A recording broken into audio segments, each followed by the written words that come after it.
Morning Joe put together a compilation of Trump's recent speeches, and the results are night and day. I mean, this is absolutely incredible. And you know how people say, I've heard it a lot recently, I'm sure some of you guys have, like, oh, Trump, he had mental illness. He may have mental illness. Well, yeah, I kind of roll my eyes every time I heard that, because it just seems like the kind of argument somebody makes against Trump when they don't have anything specific to say about policy or something like that. But when I watched this compilation, I thought, damn, he either has a total disregard for the truth and reality and is just on Neptune, or he really does have some kind of mental illness, because this is just, I don't know if I've ever seen anything that contrasts this much from one person in such a short time span. So let's watch and then we'll discuss. We cannot remain a force for peace in the world if we are not at peace with each other. Believe me, we have plenty of anarchists. They don't want to talk about the anarchists. A wound inflicted upon a single member of our community. They've got clubs and they've got everything. Antifa is a wound inflicted upon us all. It is time to heal the wounds that divide us. It's a very dishonest media, those people right up there. A new unity based on the common values that unite us. And I really think they don't like our country. I really believe that. When one part of America hurts, we all hurt.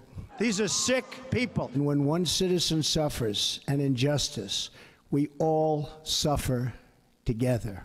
I went to better schools than they did. I was a better student than they were. We are one people with one home and one great flag.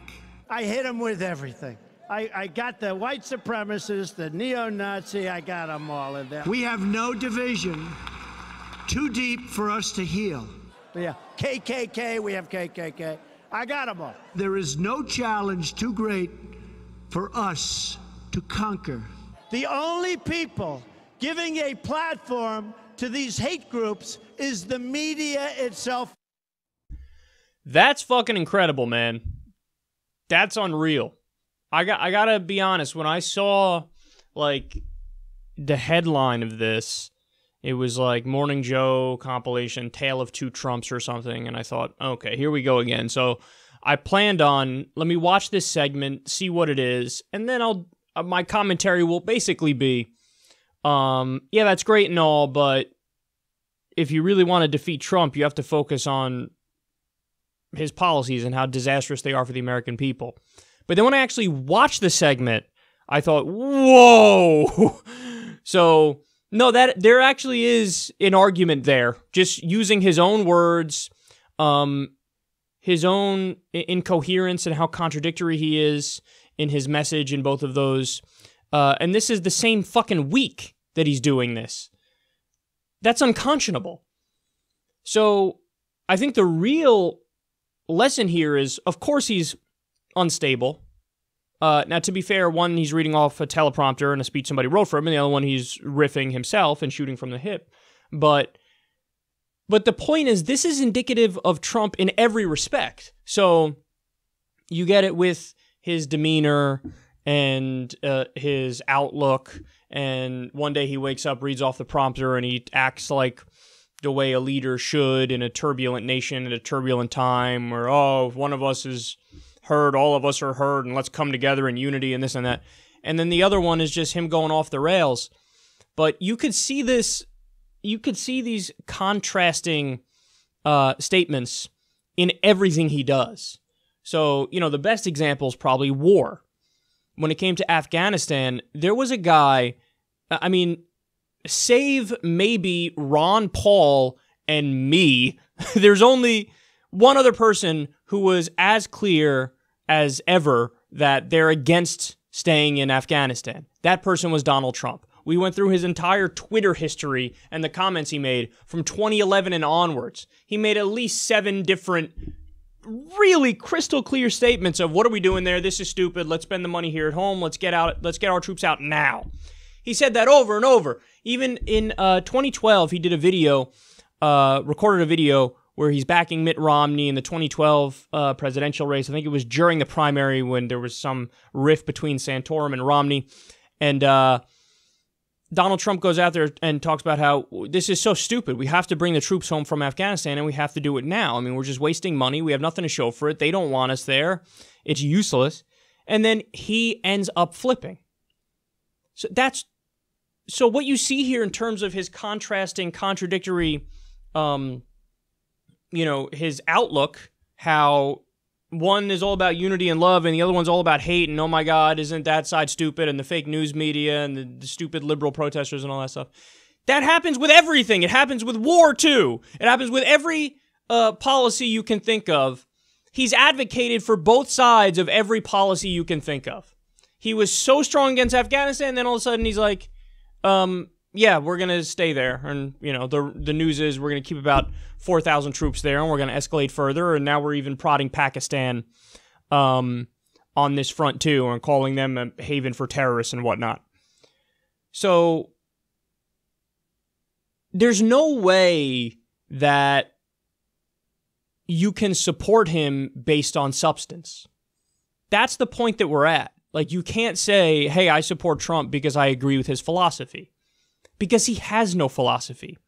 You can't say, I support Trump because I agree with his demeanor.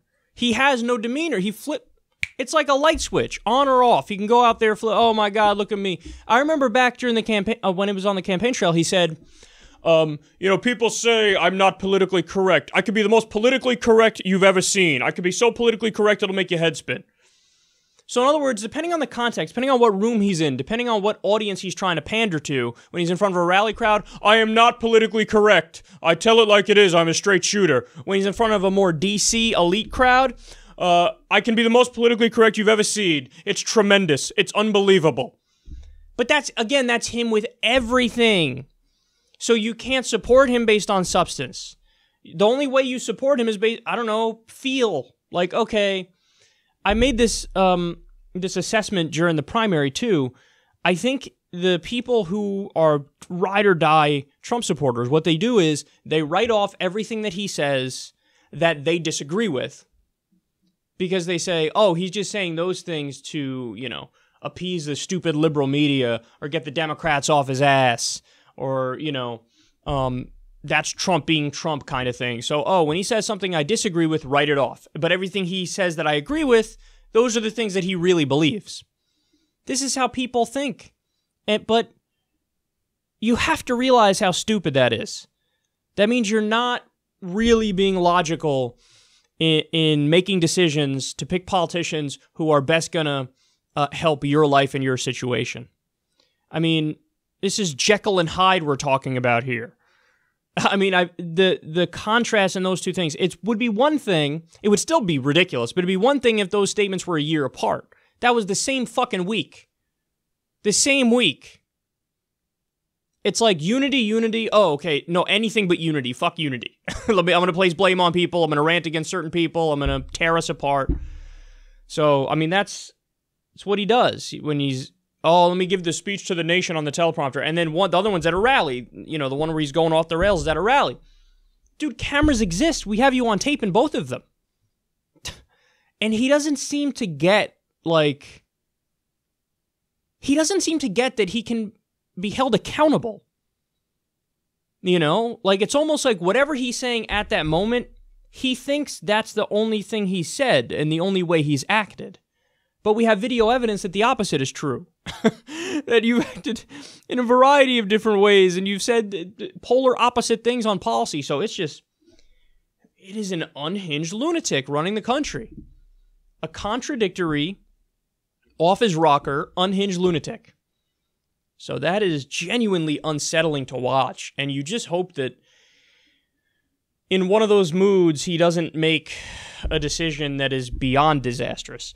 Now, don't get me wrong, he's already made disastrous decisions. I mean, you name it. We can go on and on here, whether it's the executive orders that allow the coal companies to pollute waterways, whether it's the mother of all bombs gratuitously dropped on Afghanistan. It's the biggest bomb we have that's not a nuclear weapon, whether it's the escalating with North Korea or the escalating in Afghanistan, or approving the raid, his first military raid as president that killed a young American girl.